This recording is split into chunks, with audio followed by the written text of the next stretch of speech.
So the top 10 reasons on why we use GCGC. This is the first one, and that's the one I pointed out, is that simultaneous non-target and target analysis. So targeted is where I say, I got to measure these 50 things because the government says I have to measure these 50 things. Okay, measure those 50 things. But you can also measure everything else, and just in case something crops up that is bad, or maybe something spikes that's not good, we can figure that out. So this is IDing those known unknowns, and this is I call this the Rumsfeld effect. We're identifying the known unknowns because you have that capability. And as I said, California EPA has developed that first non-targeted one. And Ontario Ministry of the Environment also does untargeted analysis of the chlorinated pesticides, as well as doing the targeted ones that they have to.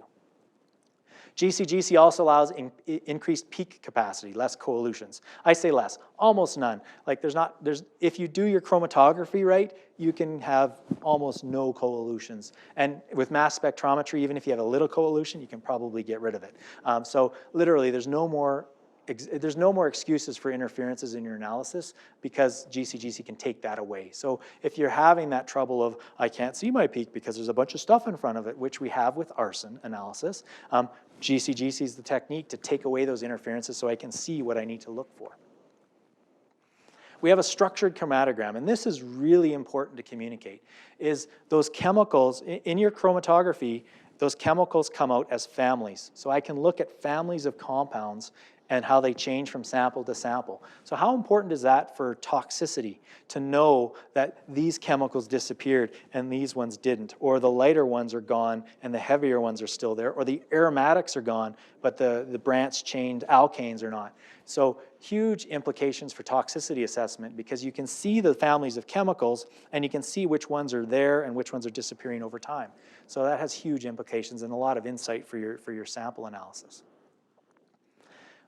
We talked about mass spec. So say you're running unknown stuff and you want to identify things that are there that we don't know. We don't have standards for them. They're big peaks or they're little peaks, but they seem to be important. I need to know what that is. Well, that GCGC, because it can separate out that peak, it becomes pure, like there's nothing interfering with it, there's nothing around it. So our mass spectra, when we click on that, we can do a library search and get a much better match so we know that that's actually the peak, and the mass spec has software that'll tell you what it is and it'll match it to a library. And they've now put high resolution mass spectrometers that can identify the chemical formula and give you a match factor to that one. So even if you don't know it and it's not in the library, the mass spec could still tell you what the chemical formula is. So incredible in identifying unknowns and figuring out what the heck stuff is. I always say confident identification. So when we're looking for chemicals by normal gas chromatography, we usually only have one retention time. Like, naphthalene usually comes out at 8 minutes. So I always look at 8 minutes and see if there's a peak there. And if it's there, I think it's naphthalene because 8 minutes is where naphthalene usually comes. That's really all we're limited to. Sometimes we have a mass spec and we get to click on it and say, okay, that matches the mass spectral of match to naphthalene. So I know that's naphthalene because I've got the retention time and the mass spec. With GCGC, I get 2 retention times to match it with, and I get a mass spec that matches better. So I get 3 points to identify the chemicals. So this has been huge for our arson work because we have 3 ways of identifying each and every chemical we're looking for. So I'm extremely confident when I go into a courtroom and say I detected gasoline because I'm detecting 60 chemicals of gasoline and I've got 3 markers that tell me that that's the chemical I'm looking for. There's no interferences, no more excuses.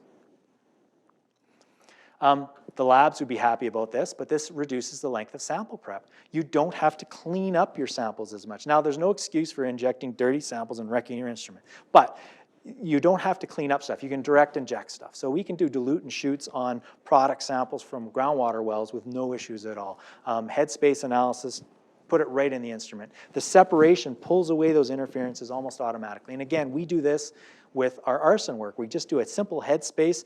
We take a whole bunch of burnt crap from a house or a car or the forest fire, and we put it in a can. We extract everything that comes out of it, including the accelerant, and we run that all on the instrument. So we don't do any sample prep other than extract it. So that makes it really easy to do our extractions really fast. But you can decrease your sample prep time, which is good. It enables chemical fingerprinting and chemometrics. I have 201,000 bins of data that I now get to work with on a match and a no match. Obviously, I haven't yet to use all 201,000 bins of data. I'm usually using segments of that chart because the computers aren't fast enough to run that, believe it or not. But the amount of fingerprinting you can do with this much information is crazy, and the chemometrics is pretty incredible. I told you about that sensitivity enhancement. It sounds like the emails I get in my junk mail. Honest, they're in my junk mail about enhancements. But it's the sensitivity enhancements. This is where things get cryo-focused, and I see lower amounts of stuff. That's that enhancement thing again. I can't get off of that now, my head. All right, so yeah, we can see lower amounts in the samples, so that's good. And so we get lower detection limits, better detectability of stuff. I'm gonna get off this enhancement thing because it's bugging me. Dual detection. Who knew? It's not complicated enough. We're going to do multidimensional chromatography, and then I'm going to put it to 2 different detectors just to screw you up.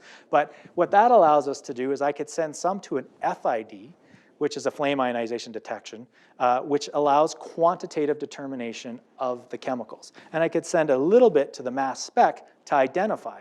So I could get the best of both worlds and quantify better with the FID and identify just as well with my mass spec. So that's possible as well. And again, open-ended data exploration. This is a data, if you're into data and it's a data analyst dream, this is literally the DNA of each sample. You could like run 5 samples and spend like a month just exploring the data on some of these things that we look at. And this is literally the DNA. You can keep this, like this is where it gets complicated. Lawyers don't like this. But you could keep that sample for a very long time and go back and look at just the data from it later. So people get a little nervous about that. But everybody's giving their DNA nowadays, so we shouldn't be too scared of that. It'll answer your question.